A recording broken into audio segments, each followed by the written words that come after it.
a aprovação do texto já na quinta-feira? Tipo assim, tão esperançosos?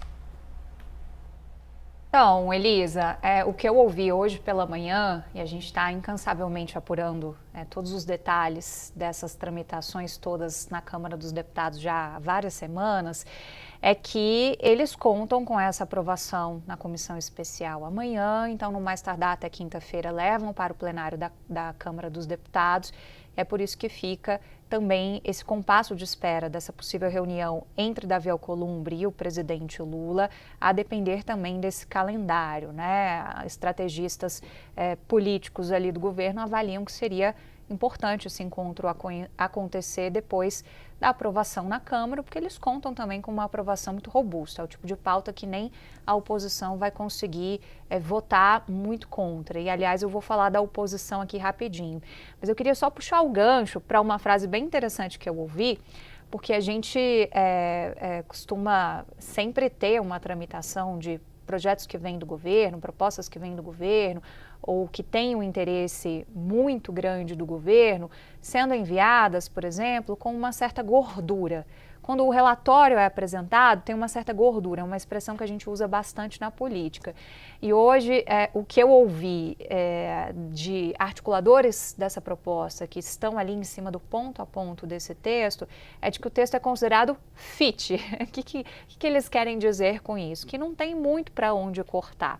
Então, o que o Senado poderia fazer é enxugar ainda mais esse tempo de transição.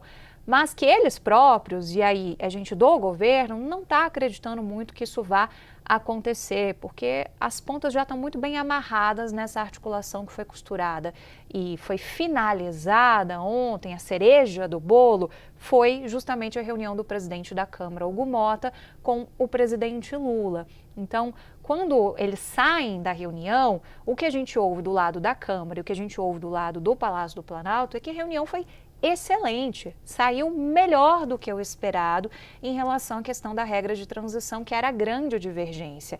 Porque, ainda que figuras do Palácio do Planalto, como Guilherme Boulos, estivessem pregando que o governo não queria transição nenhuma, quando a gente conversava com alguns articuladores do governo, eles falavam assim, não é bem assim, a gente topa a transição de 2 anos, mas a gente vai tentar uma transição ainda menor. Então, no final das contas, a transição acabou saindo nesse período de 1 ano e, a partir da promulgação da proposta, a gente já tem uma redução de 2 horas ainda em 2026, ainda com efeitos a serem sentidos durante as campanhas eleitorais, que, no final das contas, se trata disso, é desse apelo que eles tratam. Então, já está tudo muito bem enxuto para que articuladores acreditem que o Senado possa enxugar ainda mais. É uma possibilidade? É uma possibilidade. O governador aria, inclusive, mas os próprios governistas não estão contando muito com essa possibilidade, porque acreditam que as pontas já estão muito bem amarradas.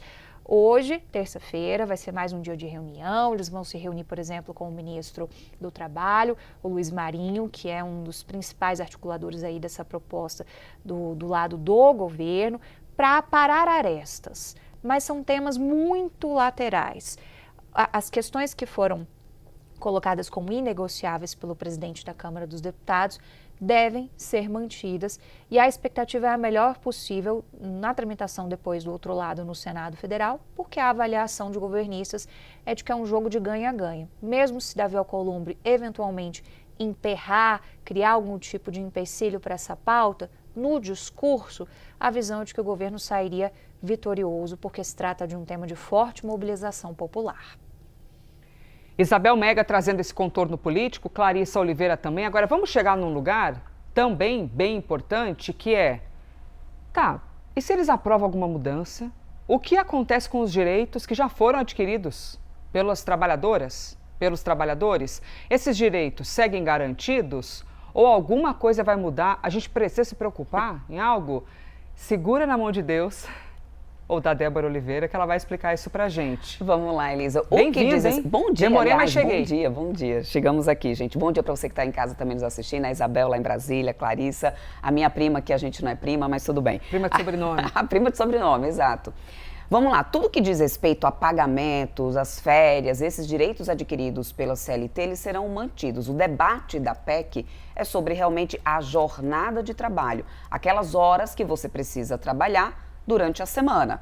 E aí, o formato dessa jornada, como que ela vai ser distribuída em escala, que é o fim da escala 6x1. Tem gente que trabalha 5, tem gente que encaixa essas... Como ela vai encaixar essas horas semanais, essas 40 horas futuras?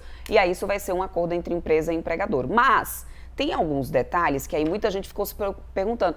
Isso vai mexer com minhas férias? Eu vou deixar de ter direito de FGTS? Não muda nada disso. Aqui na tela eu vou mostrar para vocês que vários direitos permanecem preservados, como, por exemplo, o 13º salário. Não é porque você vai trabalhar horas a menos que vai deixar de ter direito do 13º salário. Aliás, um dos pré-requisitos é que exista a redução da jornada de trabalho, mas mantendo os salários e os pagamentos que já estão em vigor, né? Então, o 13º salário é garantido, o salário mínimo fixado em lei, que sempre tem atualização anual, isso também não mexe, não será reduzido. O repouso semanal remunerado, que aí é onde entra, né, justamente o debate, a jornada de trabalho reduzida para que você tenha 2 dias de descanso na semana, ou seja, esse repouso remunerado ele permanece. Férias com adicional de 1/3, que é o que geralmente também já é garantido pelas normas da CLT. Aviso prévio proporcional também será permanecido para quem, né, for cumprir aí aviso prévio em caso de contratação, né, e demissão. Adicional para atividades perigosas, aquelas atividades que são insalubres, adicional noturno, enfim, tudo isso permanece independente de redução ou não de jornada. O pagamento do FGTS, Fundo Garantidor lá para os trabalhadores, inclusive também permanece o mesmo.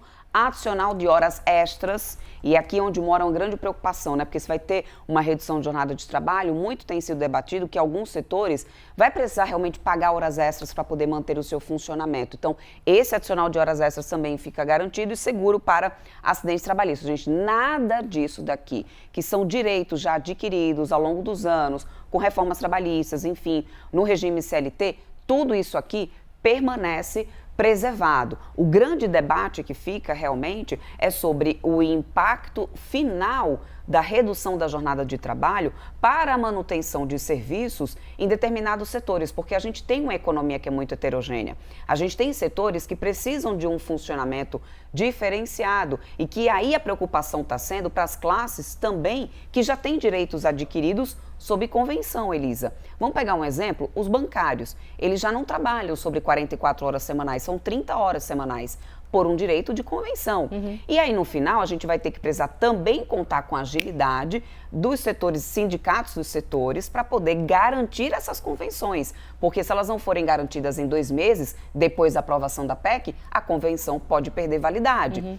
Entra mais um viés político, tá? Que eu estava aqui tricotando com a Clarissa, porque pode ser um ponto positivo para um aceno do Lula também com os sindicatos para essa hora, esse ano eleitoral. Então, assim, é uma preocupação mais dos setores que já têm direitos garantidos, que vai ter que ter uma correria aí para poder manter essas convenções que já foram adquiridas e, obviamente, que de uma forma ou outra, com uma transição, que aí é onde mora o debate, né? O tempo de transição, de adaptação. o tempo de adaptação, reduzir isso, vai ter um impacto inevitavelmente nos preços. Alguns setores mais, outros menos. A gente fala muito sobre o setor privado, mas o setor público também tem impacto, Elisa. É preciso, por exemplo, o setor de saúde, que já funciona sob escala também diferente por causa de convenção. Escala que funciona para setor privado e setor público. O hospital daquela prefeitura, como é que vai funcionar?